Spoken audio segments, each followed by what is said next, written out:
ሞገድ ጌታዬ ሆይ ያልከው ትክክል አይደለም። ይህች ወጣት እንደማንኛውም ፍጡር ሟች ነች።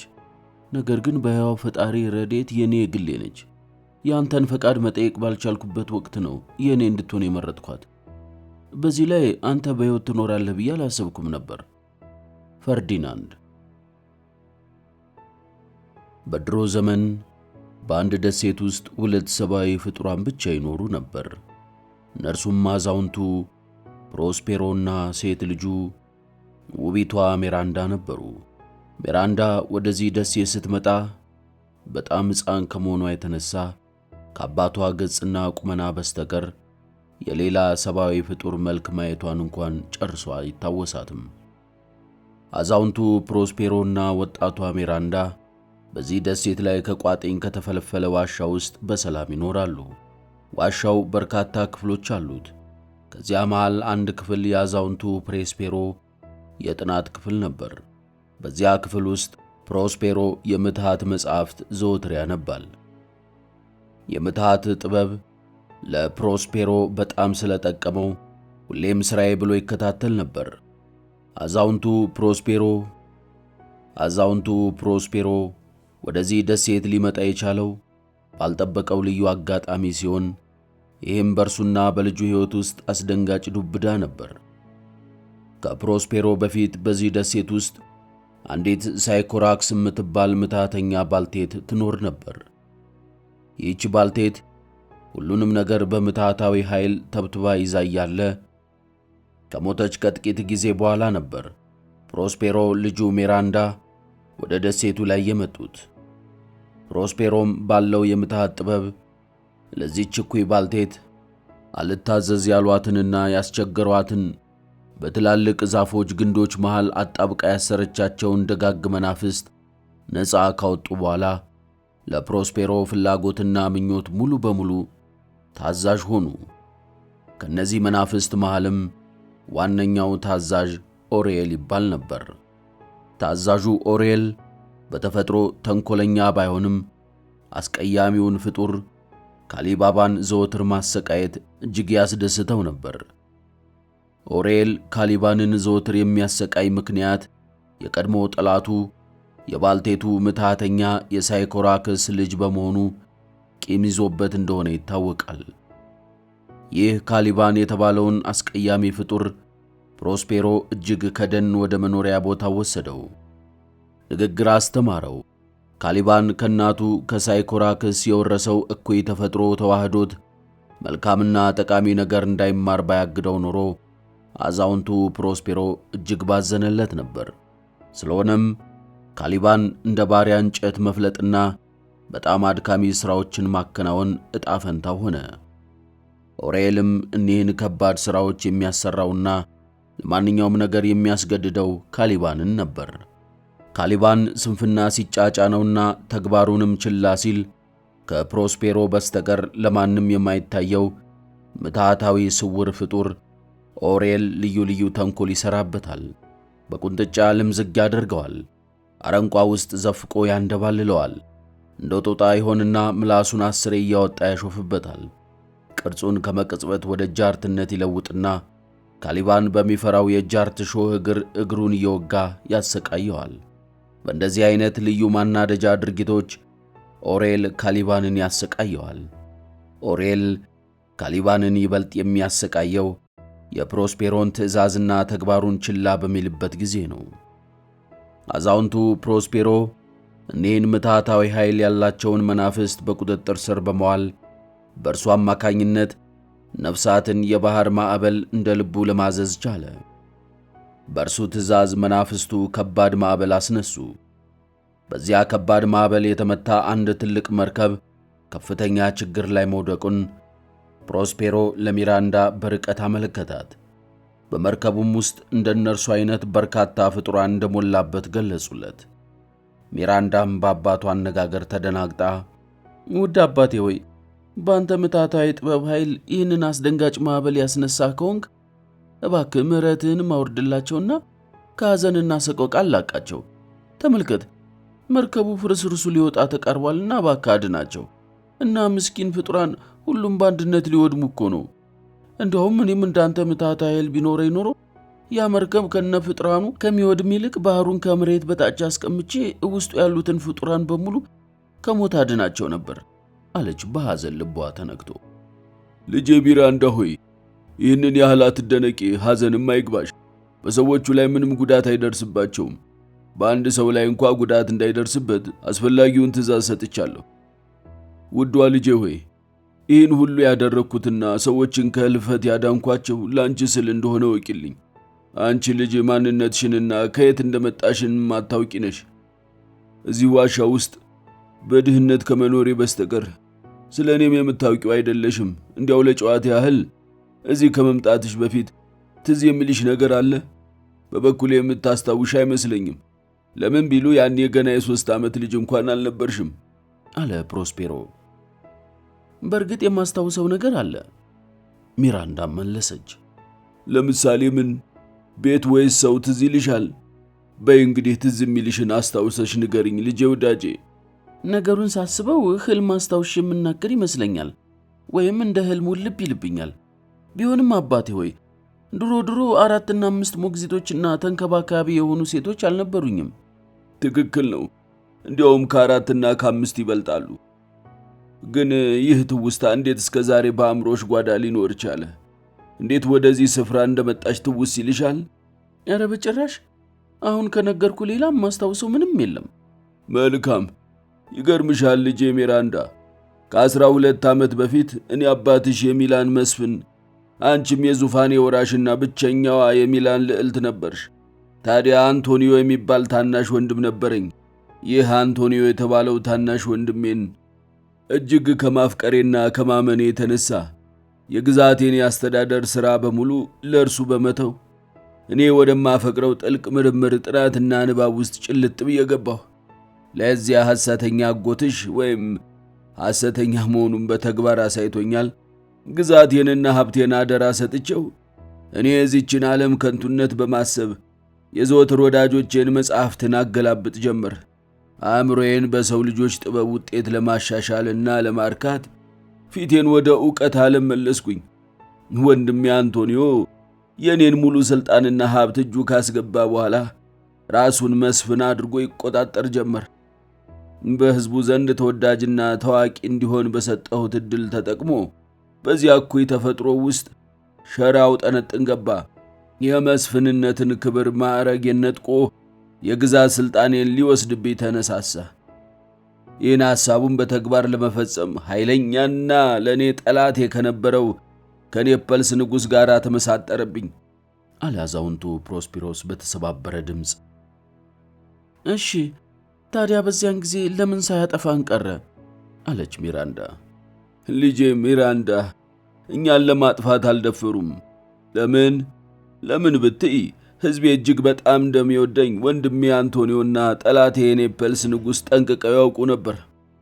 እንዲያም ሆኖ አንቶኒዮ ያሰበውን ሳይፈጽም የአእምሮ እረፍት በማጣት እኔና አንቺን በመርከቡ አሳፍሮ ጥቂት ምዕራፍ ካጓጓዘን በኋላ ወደ አነስተኛ ጀልባ እንድንገባ አስገደደን።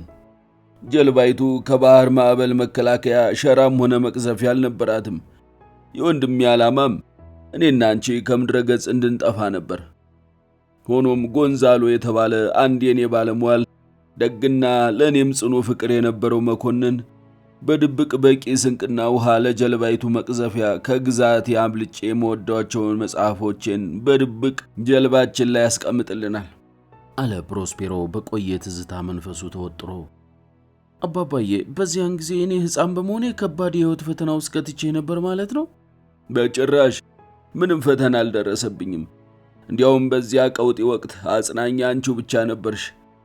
የልጅነት ሳቅና ፈገግታሽ ከንጽህናሽና ከየዋህነትሽ ጋር ተደምሮ የደረሰብኝን ፈተና እንድችለው ብርታቱን ለግሶኛል።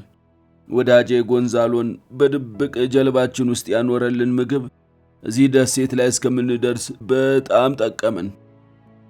እነሆ ከነዚያን ጊዜ አንስቶ ታላቁ ደስታዬ አንቺን ልጄን ማስተማር ሲሆን አንቺም ከኔ ባገኘሽው ዕውቀት ስትጠቀሚ ማየት እርካታ ይሰጠኛል። ለእግዚአብሔር ክብርና ምስጋና ይግባው። ውድ አባቴ ሆይ፣ አሁን አጥብቄ የምለምንህ ያ መርከብና በውስጡ ያሉት ፍጡራን መከራ ውስጥ እንዲወድቁ ከባድ የባህር ማዕበል ያነሳህበት ምክንያት እንድትነግረኝ ነው። እሺ፣ ባስነሳሁት ማዕበል አማካኝነት ጠላቶቼ የኔፕልሱ ንጉሥና ጨካኙ ወንድሜ አንቶኒዮ እዚህ ደሴት ጠረፍ ላይ በሰላም ያርፋሉ አለ አዛውንቱ ፕሮስፔሮ። ከጥቂት ደቂቃ በኋላ ፕሮስፔሮ በያዘው የምትሃት ዘንግ ሚራንዳን ቢነካት ከባድ እንቅልፍ ወዲያው ወሰዳት። መናፍስቱ ኦሪኤልም ከመቅጽበት ለጌታው ለፕሮስፔሮ ከተከሰተለት በኋላ በማዕበል ስለተናወጠው መርከብ መግለጫ ይሰጠው ጀመር። መርከቡን እንዴት እንዳቆመና በውስጡ የነበሩትን ሰዎች እንዴት ወደ ጠረፉ እንደጣላቸው አስረዳ። ይህ ሁሉ ሲሆን የሁለቱን ንግግር ሚራንዳ እንድትሰማ አይፈልግም። እንደ ወትሮው ለብቻው በአየር ላይ የሚነበብ እንዲመስላት ሁኔታውን አመቻቸ። ፕሮስፔሮ የኦሪኤልን ንግግር ካዳመጠ በኋላ ደግ አድርገሃል አንተ የኔ ጎበዝ መናፍስት። እሺ፣ ለመሆኑ ተግባርህ እንዴት አድርገህ ተወጣው? ኦሪኤልም በተጠየቀው መሰረት ስለ ማዕበሉ አነሳስና ስለ መርከበኞቹ ስቃይ ድንቅ መግለጫ ቀረበ። የንጉሡ ልጅ ፈርዲናንድ እንዴት ከሁሉ አስቀድሞ ወደ ባህሩ እንደዘለለ፣ እንዴት አባቱ ወንድ ልጁ ወደ ባህሩ ሲዘልና በማዕበሉ ተወስዶ ሲሰጥም ያየው መስሎት ክፉኛ እንዳዘነ ካስረዳ በኋላ ኦሪኤል ገለጻውን በመቀጠል ግን እኮ ፈርዲናንድ ተርፏል። በደሴቱ ጠርዝ ላይ እጁን አጣጥፎና ተኮራምቶ በንጉሡ አባቱ መጥፋት ክፉኛ በሐዘን ተነክቶ ተቀምጧል። ንጉሡ አባቱ በኃይለኛ ማዕበል እንደተወሰደ በማሰብ ተስፋ ቆርጧል። እንዲያም ሆኖ ራሱ ፈርዲናንድ ልብሱ በውሃ ከመራሱ በስተቀር የጭረት ያህል እንኳን አልቆሰለም። ልዑላዊ ግርማ ሞገሱ ከበፊቱ ይበልጥ ማራኪ ነው አለ ኦሪኤል። ደግ አድርገሃል የኔ ኦሪኤል። ለማንኛውም ልዑል ፈርዲናንድን እዚህ አምጣው። ልጄ ሚራንዳ ይህንን ወጣት ልዑል ማየት አለባት። ለመሆኑ ንጉሡና የኔ ወንድም የት ናቸው? ሲል ፕሮስፔሮ ጠየቀ። ፈርዲናንድ ፍለጋ ተሰማርተው በነበረበት ጊዜ አይቻቸዋለሁ። ሆኖም እርሱን የማግኘት ተስፋቸው መንምኗል። ወደ ባህር ዘሎ በመግባት ሲሰምጥና ሲሞት የታያቸው መስሏቸዋል። ከመርከቡ ወታደሮች መሃል አንዱ እንኳ የጠፋ የለም። ምንም እንኳን እያንዳንዱ ራሱ ብቻ በሕይወት የተረፈ መስሎ ቢታሰበውም መርከቡ በእኔ ኃይል እንዳይታያቸው ቢደረግም ደሴቱ ወደብ ላይ በጥሩ ሁኔታ ይገኛል አለ ኦሪኤል።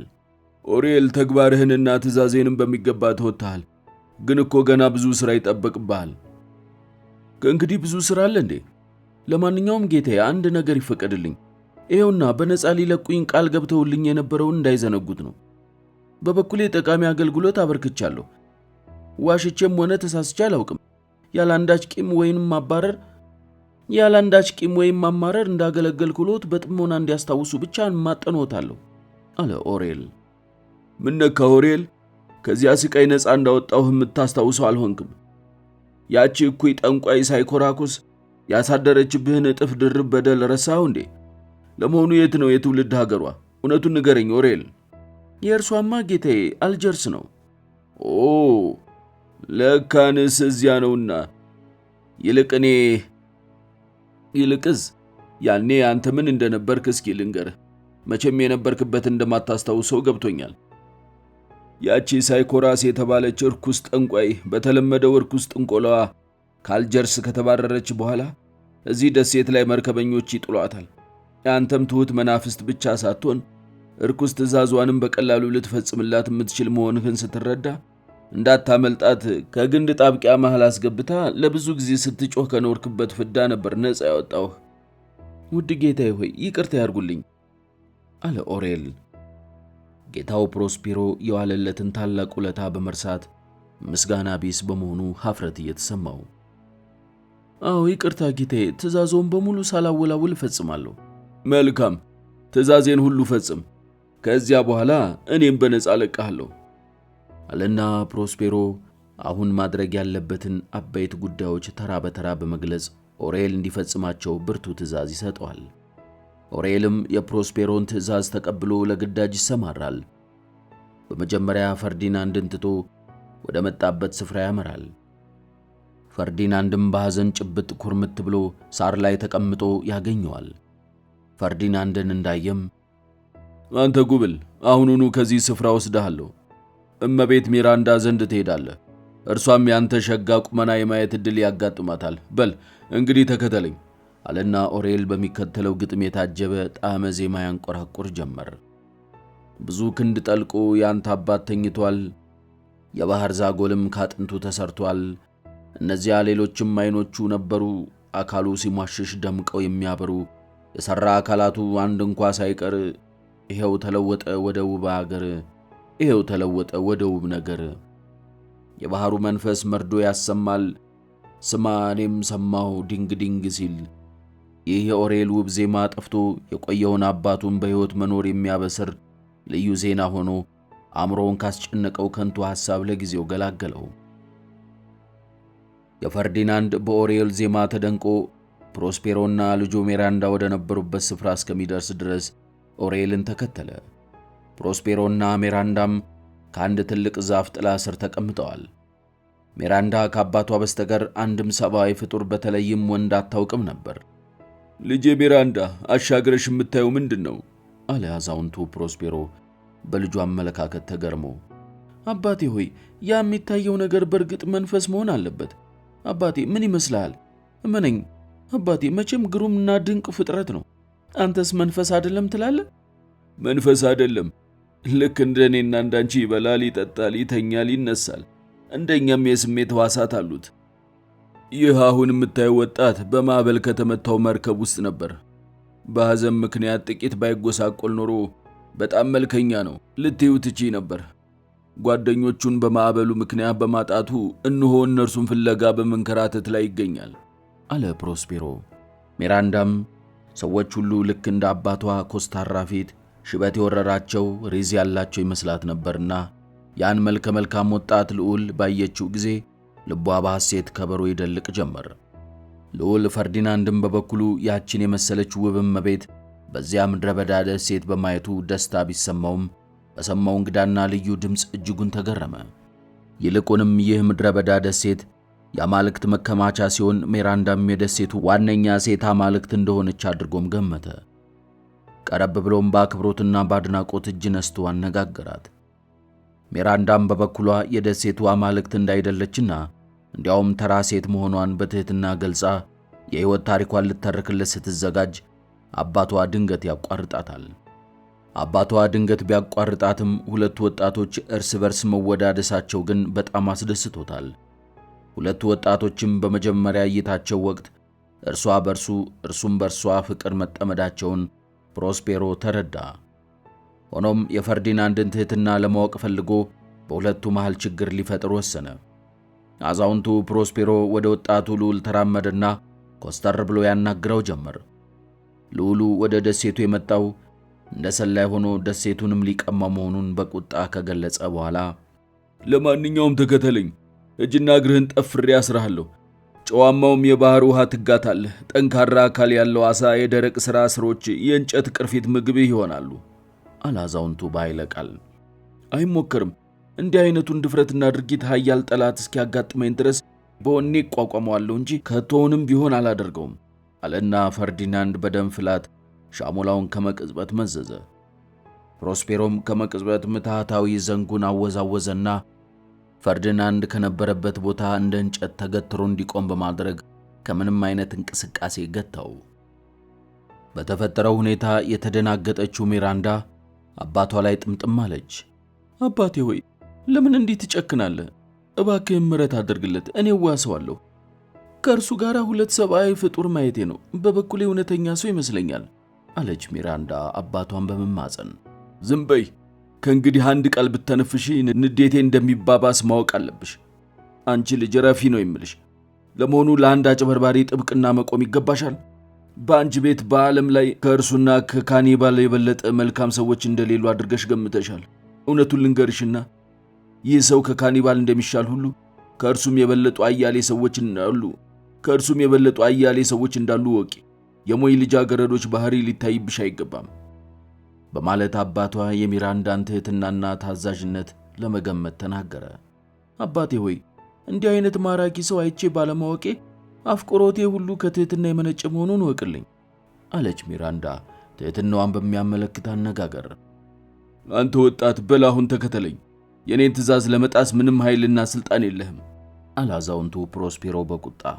ጌታዬ፣ በእርግጥ ትእዛዝን ለመጣስ ምንም ኃይልና ስልጣን የለኝም በማለት ፈርዲናንድ በትህትና መለሰ። ፈርዲናንድ ወኔውን የመከላከል ችሎታውን በሙሉ በምትሃት ኃይል እንደተነጠቀ ሳይረዳ በመቅረቱ የፕሮስፔሮን ትእዛዝና ድርጊት አምኖ በመቀበል ይከተለው ገባ። ሚራንዳን መለስ ብሎ ከተመለከታት በኋላ እስከ ዋሻው ድረስ ፕሮስፔሮን እየተከተለ መንፈሴ በሕልም ዓለም እንዳለው አይነት ሆኖ መጠመድ ይሰማኛል። የዛሬው የአዛውንቱ ማስፈራራት፣ አሁን የሚሰማኝ የእኔ ልፍስፍስነት ሁሉ አንድ ቀን ከዚህ እስር ቤት ውስጥ ወጥቼ ይህችን ውብ እመቤት እጄ ሳስገባ እንደሚቀለኝ አውቃለሁ እያለ ለራሱ አነብንቦ ፕሮስፔሮን መከተሉን ቀጠለ። አዛውንቱ ፕሮስፔሮ ወጣቱ ፈርዲናንድ ዋሻው ውስጥ አስሮ ብዙ አላቆየውም። ከእስር ፈቶ ግን ከባድ ሥራ እንዲያከናውን ያዘዋል።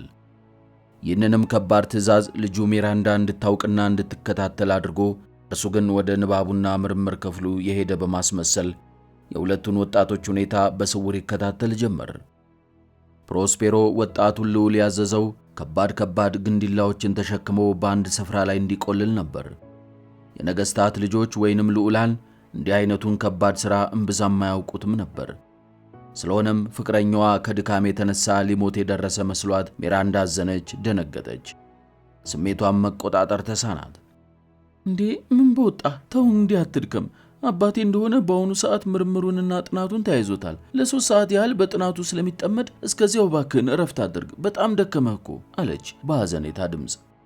አንቺ የኔዋ ውድ እመቤት ሆይ፣ እረፍት አላደርግም በጭራሽ። እረፍት ከመውሰዴ በፊት የተሰጠኝን ሥራ መጨረስ አለብኝ። እባክህ አንተ ጥቂት ተቀመጥና ትንፋሽ መለስ ይበልልህ። እኔ ደግሞ ግንዲላውን እየገዘገዝኩ ልከርክምልህ። ፈርዲናንድ በምንም ተአምር እንደማይስማማ ገለጸላት። ሚራንዳም ፈርዲናንድን ከመርዳት ይልቅ ከእርሱ ጋር በጀመረችው ረጅም ጭውውት ምክንያት ይባስ ሥራቸውን አደናቀፈች። እናም የገንድላ መከርከሙ ሥራ በሁለቱ ወጣቶች የሞቀ ውይይት ሳቢያ በእጅጉ ተጓተተ። አዛውንቱ ፕሮስፔሮ ይህንን ከባድ ሥራ እንዲያከናውን ፈርዲናንድን ያዘዘበት የወጣቱን ታዛዥነት ለማወቅና ለሚራንዳ ያለውን ብርቱ ፍቅር ለማጤን ነበር። ሚራንዳ እንዳሰበችውም አባቷ በዚያን ጊዜ እንደ ወትሮው ጥናቱ ላይ አልነበረም። ነገር ግን በምትሃታዊ ኃይል ከሁለቱ ወጣቶች ተሰውሮ ባጠገባቸው ጭውውታቸውን ልቅም አድርጎ አዳምጧል እንጂ። በጭውውታቸው ወቅት ፈርዲናንድ ስሟን ጠየቃት። እርሷም ስሟን ብትነግረውም አድራጎቷ ግን ከአባቷ ትእዛዝ ውጪ መሆኑን በቅሬታ ገለጸችለት። በምትሃታዊ ኃይሉ አጠገባቸው ቆሞ የሁለቱን ጭውውት ያዳምጥ የነበረው ፕሮስፔሮ ለመጀመሪያ ጊዜ በልጁ ትእዛዝ አፍራሽነት በመደነቅ ፈገግ አለ። በእርሱም ምትሃታዊ ጥበብ ልጁ በፈርዲናንድ ድንገተኛ ፍቅር እንድትጠመድ ማድረግ በመቻሉም እጅግ ስለተደሰተ ሚራንዳም ትእዛዙን መጣሷ ጨርሶ አላስቆጣውም። እንዲያውም ፈርዲናንድ ባደረገው ረጅም ንግግርና ከሴቶች ሁሉ በላይ አብልጦ እንደሚያፈቅራት ሲናገር በሰማ ጊዜ ፕሮስፔሮ በጣም ተደሰተ። ፈርዲናንድ በሚራንዳ ፍቅር ተጠምዶ ውበቷን በእጅጉ ያወድስ ጀመር። በዓለም ላይ ካሉት ሴቶች ሁሉ የምትበልጥ እጹብ ድንቅ ፍጥረት መሆኗን ሲገልጽላት፣ ወዳጄ ሆይ በበኩሌ የአንዲት ሴት ልጅ ገጽ እንኳ አይቼ እንደማላውቅ ሁሉ ያንተን የመልካሙን ወዳጄንና የውድ አባቴን በስተቀር የማንንም ወንድ ገጽ አይቼ አላውቅም። በሌላ ቦታ ያሉ ሰዎች ገጽ ምን እንደሚመስል ጨርሶ አላውቅም። ቢሆንም ወዳጄ ሆይ ከእንግዲህ ከአንተ ወዲያ የሕይወት ጓደኛ በዓለም ላይ እንደማይኖረኝ ከልብህ መነኝ። ከአንተ ገጽና ሰውነት በስተቀር ከእንግዲህ በኋላ ማንም እንደማይኖር እወቅልኝ። ነፃ ሆኜ በመናገሬ ፍርሃት ብሎኛል። ለምን ብትል የውድ አባቴን ምክር በመዘንጋት ውስጤ አንዳች ስህተት እንደፈጸምኩ ይነግረኛል አለች ሚራንዳ በጸጸት። ፕሮስፔሮ የልጁን የጸጸት ንግግር ካዳመጠ በኋላ ራሱን ዘንበል አድርጎ ፈገግ አለ። ይህ ሁሉ ልክ እንደተመኘሁት ተፈጽሟል። የኔም ልጅ የኔፐልስ ንግሥት መሆኗ የማይቀር ነው የሚል ይመስላል አኳኋኑ። ወጣቱ ፈርዲናንድ በሌላ ግሩምና ረጅም ንግግሩ ለዚያች የዋህ እመቤት የኔፐልስ አልጋ ወራሽ መሆኑን ገለጸላት። እርሷም መልካም ፈቃዷ ሆኖ የእርሱ ልዕልት እንድትሆን በአክብሮት ተማጸናት። የዘመኑ ልዑላን በውብ ቃላት በጨዋ ደንብ መናገር ያውቁበት ነበርና ሚራንዳም በፈርዲናንድ ንግግር ከተመሰጠች በኋላ ጌታዬ ሆይ እጅግ ደስ የሚለኝን ነገር ሳገኝ ማልቀሴ የኔን ሞኝነትና ንጽህና የሚያሳይ ነው። በንጹህ መንፈስ ሐሳብህን ከልብህ እቀበላለሁ። እምታገባኝም ከሆነ ሚስት ለመሆን ቆርጫለሁ። አለችና ሚራንዳ ቀጩን ገለጸች። ልዑል ፈርዲናንድም የሚራንዳን ንግግር ሰምቶ ካበቃ በኋላ ሊያመሰግናት ሲቃጣ አዛውንቱ ፕሮስፔሮ በስውር ቆሞ ከሚያዳምጥበት ቦታ በጋድ ይከሰትና የፈርዲናንድን ምስጋና ይከለክላል። ልጄ ሆይ ምንም እንዳትፈሪ፣ አንዳችም ነገር ሊያስደነግጥሽ አይገባም። የተናገርሽውን ሁሉ በደንብ ሰምቻለሁ። ለእርሱ የገባሽውን ቃል በሙሉ እኔም ከልብ ደግፋለሁ። አንተም ወዳጄ ፈርዲናንድ ከሚገባ በላይ ጎድቼህና አጥቅቼህ ከሆነ እጹብ ድንቅ ስጦታ አበረክትልሃለሁ። እጹብ ድንቅ ስጦታውም ልጄ ውላጄ ናት። ይህ ሁሉ ብሽቀትህን ለማወቅ የተደረገ ሲሆን በዚህ ላይ የፍቅርህን ጽናት ለመረዳት የተጣለብህ ፈተና ቢሆንም አንተ ግን የፈተናውን ሁሉ በወኔ ጽናት ተቋቁመኸዋል እና እርሷ ለአንተ የተበረከተች እጹብ ድንቅ ስጦታ ብትሆንም በእውነተኛ የፍቅር ኃይል ስበት ያገኘሃት በመሆንህ እንካ ውሰዳት፣ ያንተው ናት። እውነቱን ለመናገር ለእርሷ የሚበቃ ውዳሴና ምስጋና አይገኝም ብዬ መመካቴ የልቤን መናገሬን እወቅልኝ አለ አዛውንቱ ፕሮስፔሮ ፈርጠም ብሎ። ይህንን ተናግሮ ብርቱ ሥራ እንዳለበትን ገልጾላቸው እስኪመለስ ድረስ ሁለቱ ወጣቶች ተቀምጠው የፍቅር ወጋቸውን እንዲኮመኩሙ ፈቀደላቸው። ካጠገባቸው ዘወር አለ። ይህን የአባቷን ትእዛዝ ሚራንዳ ለመጣስ አልቃጣችም። አባታዊ አመለካከቱንም በልቧ አድንቃለች። እናም ወጣቶቹ ባገኙት ነፃነት ተደስተው ወጋቸውን በረዥሙ ቀጠሉ። አዛውንቱ ፕሮስፔሮ ሁለቱን ጉብሎች ለብቻቸው ትቶ ጥቂት እልፍ ካለ በኋላ ኦሬል ከመቅጽበት ጌታው ፊት ከቻለ። በፕሮስፔሮ ወንድምና በኔፕልሱ ንጉሥ ላይ ያደረሰውን ለጌታው ለማስረዳት ተቻኮለ።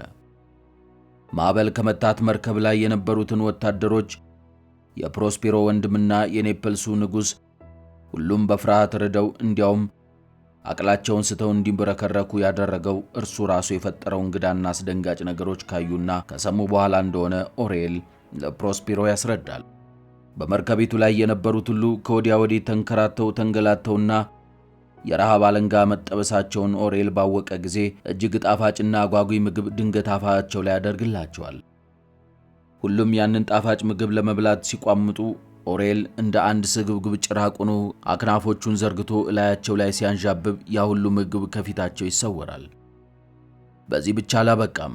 ያ ጭራቅ ሆኖ የቀረበው ፍጡር እኒያን ግራ የተጋቡትን ሁሉ እጅግ ያስገርማቸዋል። ቃል አሰምቶ መናገሩ ነበር።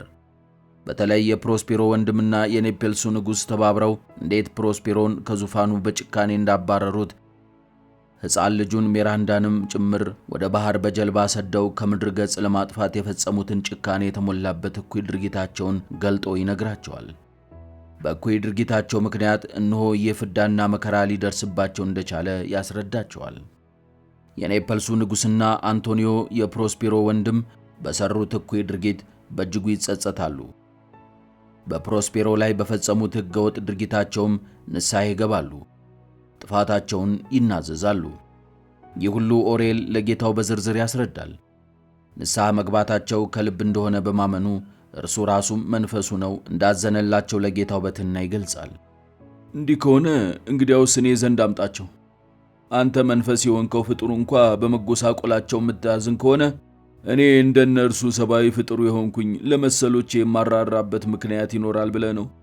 በላሁኑኑ ፈጥነህ እዚህ አምጣቸው የኔ ቅምጥል ኦሬል አለ አዛውንቱ ፕሮስፔሮ። ኦሬልም የጌታውን ትእዛዝ ለመፈጸም ፈጥኖ ወደ ሰዎቹ ሄደ። ኦሬል የኔፕልሱን ንጉሥ አንቶኒዮንና የጥንቱ የጠዋቱ አዛውንቱ ጎንዛሎን አስከትሎ ከመቅጽበት ወደ ጌታው ዘንድ ሲመለስ እግረ መንገዱን ጣዕመ ሙዚቃ ያሰማቸው ነበርና የሁሉም መንፈስ ተለወጠ። አዛውንቱ ጎንዛሎ በመልካም ድርጊት የማይረሳ ድንቅ ሰው ነው። ፕሮስፔሮ ከልጁ ጋር በጀልባ ወደ ባህር ሲለቀቅ ስሜቱ ባዘን ተነክቶ ለወዳጁ መጻሕፍትንና ስንቅን በድብቅ ጀልባ ውስጥ ያስቀመጠ ልባዊ እርዳታውን የለገሰው ይሄው ጎንዛሎ የተባለው አዛውንት ነበር። እኒያ ሐዘንና ስቃይ የተፈራረቀባቸው ቅምጥል ሰዎች አእምሮአቸው ስለደነዘዘ ሕሊናቸውን ሲስቱ ፕሮስፔሮን ለይተው ሊያውቁት አልቻሉም። ይህንን ሁኔታ ከተረዳ በኋላ ፕሮስፔሮ በመጀመሪያ መልካሙን አዛውንት ጎንዛሎን የሕይወቱ መድህን መሆኑን በመግለጽ ያነጋግረዋል። የዚያን ጊዜ የገዛ ወንድሙና የኔፕልሱ ንጉሥ ተደናግጠው ከጎንዛሎ ጋር የሚነጋገረው እነርሱ ችግር ላይ የጣሉት ፕሮስፔሮ ዘመዳቸውና ወዳጃቸው እንደሆነ ይረዳሉ። አንቶኒዮ ከዓይኖቹ እምባ እያዘነበ በሐዘን ቃላት አንደበቱ እየተሳሰረ ከልቡ ንስሐ መግባቱንና መጸጸቱንም በመግለጽ ፕሮስፔሮ ይቅርታ እንዲያደርግለት ይማጸን ጀመር። የኔፔልሱ ንጉሥም በበኩሉ ፕሮስፔሮን ከሥልጣን ለማውረድ በመርዳቱና ከአንቶኒዮ ጋር በማበሩ የተሰማውን ጸጸት ከልብ ይገልጻል። አዛውንቱ ፕሮስፔሮ የሁሉንም ንግግር በጥሞና ካዳመጠ በኋላ ለሁሉም ይቅርታ ያደርግላቸዋል። እነርሱም ከእንግዲህ ወዲህ ወደ መንበረ ሥልጣኑ ሊመልሱት እንደተዘጋጁ ባወቀ ጊዜ ለኔፐልሱ ንጉሥ እንዲህ አለው። ወዳጄ ሆይ እኔም ላንተ የምሰጠው ታላቅ ገጸ በረከት አለኝ አለና አንድ በር ከፊቱ በማድረግ የኔፐልስ ንጉሥ ልዑል ፈርዲናንድ ከሚራንዳ ጋር ቼስ ሲጫወቱ ያሳየዋል። አባትና ልጅ ሳይጠብቁትና ሳያስቡት ድንገት በሕይወት ሲገናኙ የተፈጠረውን ደስታ በቃላት ለመግለጽ ያዳግታል። ለምን ቢሉ ሁለቱም በየፊናቸው የሚያስቡት አንዱ የሌላውን ባህር ውስጥ ሰጥሞ የመሞትን ጉዳይ ነበርና። ወጣቷ ሚራንዳም ድንገት ሰዎቹን እንዳየች እንዴት ይገርማል! ምን አይነት ድንቅ ዓለም ነች! አለች ሚራንዳ በከፍተኛ አድናቆት። የኔፐልሱ ንጉሥ በበኩሉ በሚራንዳ ቁንጅና ከመደነቁ ባሻገር እርሱም እንደ ልጁ እንደ ፈርዲናንድ በወጣቷ ማራኪ የውበት ጸጋ እጅግ ይደነቃል። ለመሆኑ ይህች ማነች? እኛን ለያይታ በኋላም በስልጣኑ ያገኘችን የሴት አማልክት ትመስላለች። ጌታዬ ሆይ ያልከው ትክክል አይደለም አለና ልዑል ፈርዲናንድ አባቱን በፈገግታ ተመለከተ። እርሱ ራሱ መጀመሪያ ሲያያት እንደተሳሳተ ሁሉ አባቱን መሳሳቱን አውቆ አዎ ያልከው ትክክል አይደለም። ይህች ወጣት አማልክት ሳትሆን እንደ ማንኛውም ፍጡር ሟች ነች። ነገር ግን በሕያው ፈጣሪ ረድኤት የኔ የግሌ ነች። አባቴ ሆይ ያንተን ፈቃድ መጠየቅ ባልቻልኩበት ወቅት ነው የኔ እንድትሆን የመረጥኳት። በዚህ ላይ አንተ በሕይወት ትኖራለህ ብዬ አላሰብኩም ነበር። ይህች ውብ ወጣት ያዛውንቱ የፕሮስፔሮ ልጅ ነች። ፕሮስፔሮም የታወቀው የሚላን መስፍን ሲሆን ዝናውን ስሰማ ኖሬ እነሆ ዛሬ በአካል በአምሳል ላገኘው የቻልኩት ከእርሱም በመገናኘቴ አዲስ ዓለም ውስጥ ገብቻለሁ። አዲስ ሕይወት ዘርቻለሁ። ዳግማዊ አባቴም እርሱ ነው። ምን ነው ቢሉ ውድ ልጁን ቤዛዬ እንድትሆነኝ ዘንድ ሰጥቶኛልና አለ ልዑል ፈርዲናንድ። እንግዲያውስ እኔም አባቷ መሆን አለብኝ አለና ንጉሡ ግን እኮ የሚገርም ነው። ልጄን መልሼ ይቅርታ መጠየቄ ለሰሚው ግራ ይሆናል። ከእንግዲህ እንደርሱ አይነት ነገር ይበቃል፣ አታንሳው። ዛሬ ያለፈውን መከራችንን ሁሉም ነገር ወደ ዓለም ደስታ ተለውጦ ፍጻሜው አምሯልና አለና አዛውንቱ ፕሮስፔሮ ለመከራና ስቃይ የዳረገውን የገዛ ወንድሙን አቀፈውና ከልቡ ይቅርታ ማድረጉን አረጋገጠለት። ቀጥሎም የሁሉም የበላይ ገዢ የሆነው የእግዚአብሔር ፈቃድ ሆኖ እርሱ ከሚላን ግዛቱ ቢባረርም አሁንም በእግዚአብሔር ቸርነት ልጁ ሚራንዳ የኔፐልስ ዘውድ እንድትወርስ ስለተወሰነ እነሆ የንጉሡ ልጅ በዚህ ጭው ባለ በረሃማ እሳት ላይ ሚራንዳን ሊያገኛትና ሊያፈቅራት መብቃቱን ፕሮስፔሮ አስተንትኖ ይናገራል።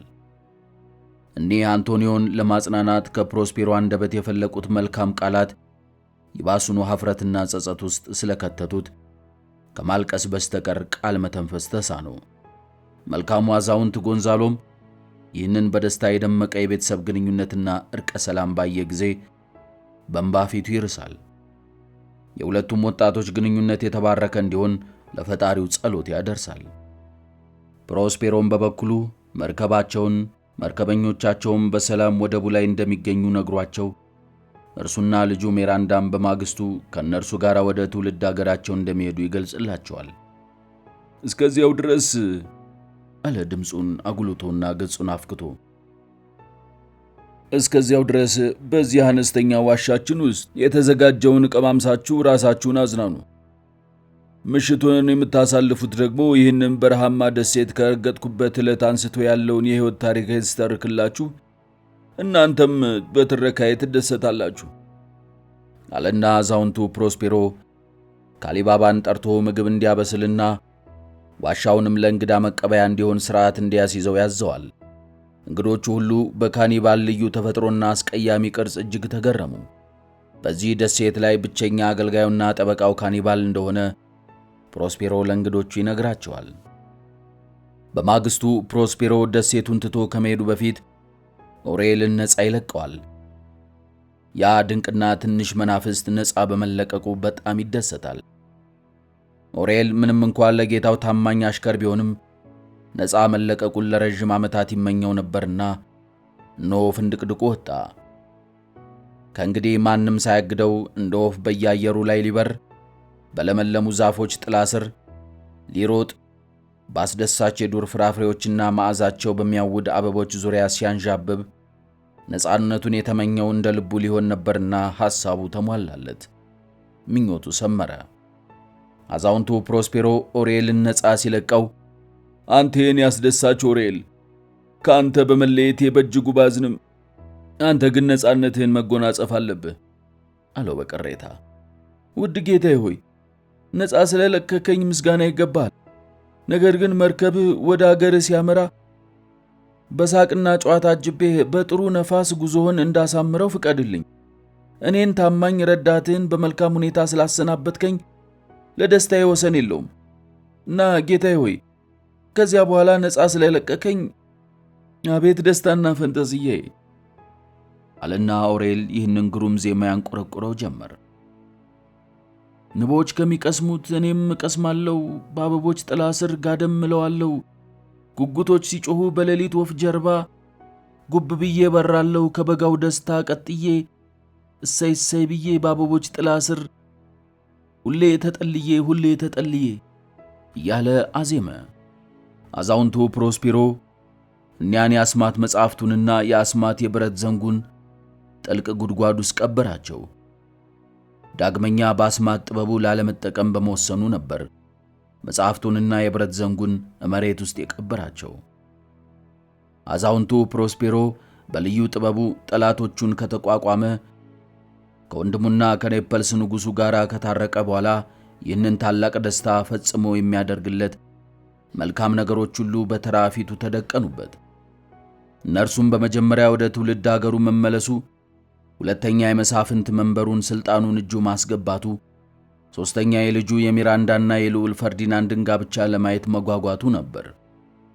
የኔፐልሱ ንጉሥም የሚራንዳንና የልዑል ፈርዲናንድ ጋብቻ ወደ ኔፐልስ ሲመለሱ ሳይውል ሳያድር መፈጸም እንዳለበት ይፋ ያደርጋል እና እኒያ መርከባቸው በማዕበል ተመትቶ አደጋ ላይ ወድቀው የነበሩት እኒያ ግፍና በደል ተፈጽሞባቸው ለዓመታት በረሃበው የኔፐልሱ ንጉሥም የሚራንዳንና የልዑል ፈርዲናንድን ጋብቻ ወደ ኔፐልስ ሲመለሱ ሳይውል ሳያድር መፈጸም እንዳለበት ይፋ ያደርጋል እና እኒያ መርከባቸው በማዕበል ተመትቶ አደጋ ላይ ወድቀው የነበሩትና እኒያ ግፍና በደል ተፈጽሞባቸው ለዓመታት በረሃማ በሆነው ብቸኛ ደሴት ላይ ይኖሩ የነበሩት አዛውንቱ ፕሮስፔሮና ልጁ ሚራንዳ በመልካሙ መናፍስት በኦሬል አጃቢነት መርከባቸው በደስታ ተሞልቶ ወደ ኔፐልስ ጉዞ ጀመሩ።